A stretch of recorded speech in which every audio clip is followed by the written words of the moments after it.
Então, na figura do maná, foi isso que Deus deu ao povo. A simplicidade e pureza daquele bolinho que eles colhiam todo dia para sustentar a sua jornada.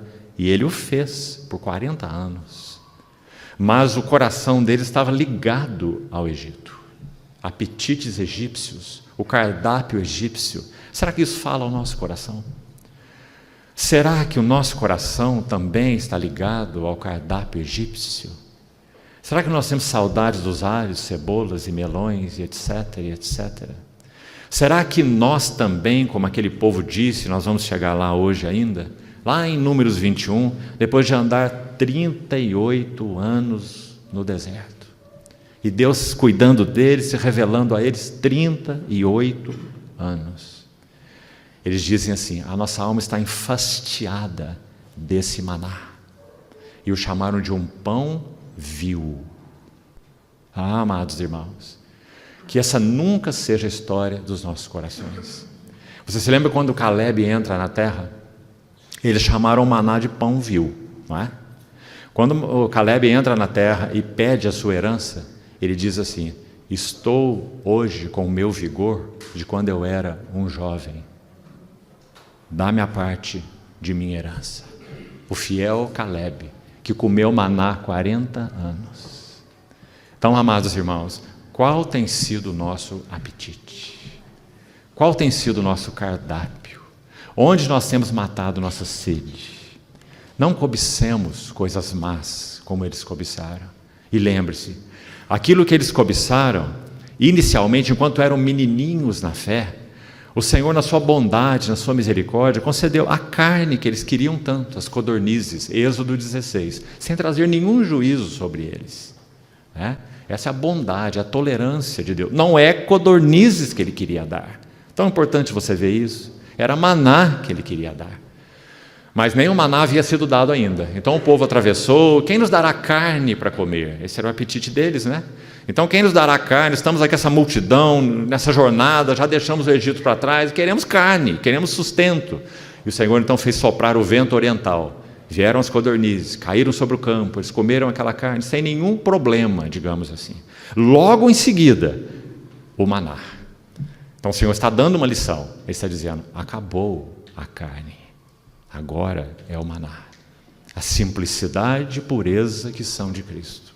Então, seguiram comendo maná 1 ano, como nós falamos, aproximadamente 1 ano. O que eles fazem? Em Números 11, que estudamos ontem.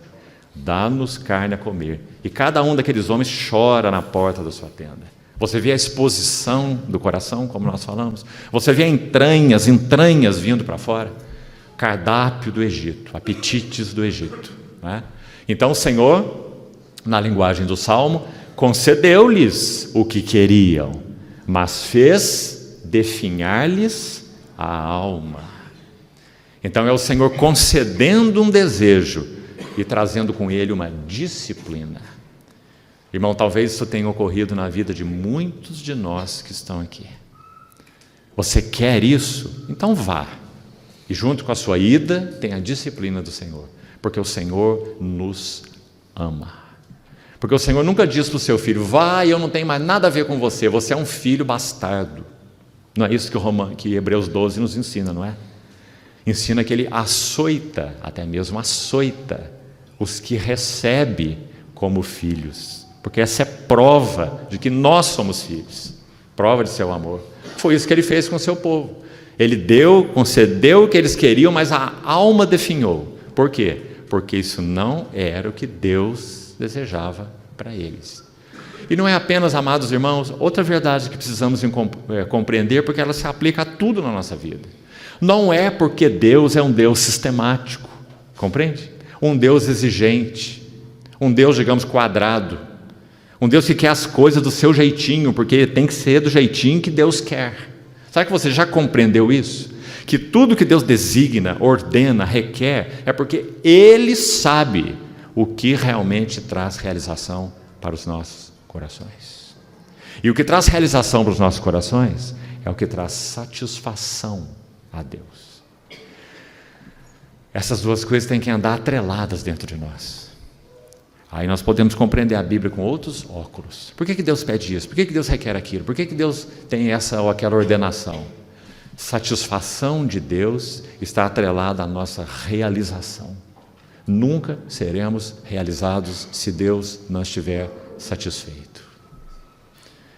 Para usar uma figura simples, que acho que já usei aqui com os irmãos. Pense num trabalho de um engenheiro mecânico, que faça uma máquina de cortar grama. Então ele estudou, ele projetou, ele desenhou as lâminas, como elas devem trabalhar, o motor, a potência, tudo certinho. Ele fez uma máquina para cortar grama, maravilhosa. Você coloca no seu jardim, ele fica um brinco, né? Mas imagine pegar essa máquina de cortar grama e dizer, ela é interessante, tem um tamanho bom, vou aparar meu cabelo com ela. Não é? Você vai fazer um estrago na sua cabeça e no seu cabelo, não é? Porque ela não foi desenhada para cortar cabelo, ela foi desenhada para aparar grama. Então, satisfação de Deus está atrelada à nossa realização, sempre.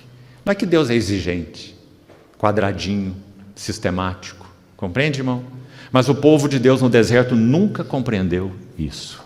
Não, queremos carne, nosso apetite está treinado com a carne, estamos com saudades da carne. 38 anos depois, eles ainda estão falando a mesma coisa. Nossa alma tem fastio desse pão vil, se referindo ao maná, não é? Isso mostra o quão terrivelmente corrompido é o nosso coração. Não é, amado irmão? Agora, tem solução? É claro. Veja Moisés, veja Josué, veja Caleb, veja a segunda geração que entrou e herdou a terra. Graças ao Senhor por esse trabalho tão fiel do Espírito Santo em nossas vidas. Mas vamos nos lembrar, tem que haver correspondência.